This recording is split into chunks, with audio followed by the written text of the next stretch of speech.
আসসালামু আলাইকুম গাইস, তোমরা সবাই কেমন আছো? আলহামদুলিল্লাহ আমি ভালো আছি। আর আজকে কারেন্ট না থাকার কারণে ভিডিও দিতে দেরি হয়ে গেল। দেখো আমি আলপনা করেছি কত সুন্দর। আমার মেয়ের হাতের কাজ কেমন হয়েছে অবশ্যই তোমরা জানাবা।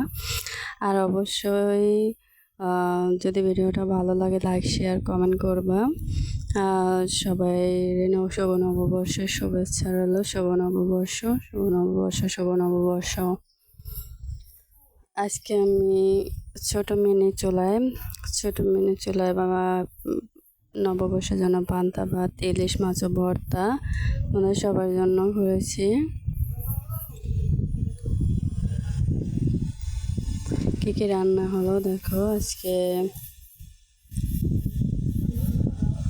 ভর্তা, কী ভর্তা এগুলো সব রান্না হইতেছে। এতে ছোট ইলিশ মাছ, চিংড়ি মাছ, তো ডিম ভর্তা, আলু ভর্তা, চিংড়ি মাছ ভর্তায় পান্তা ভাত, ইলিশ মাছ ভর্তা লাগে।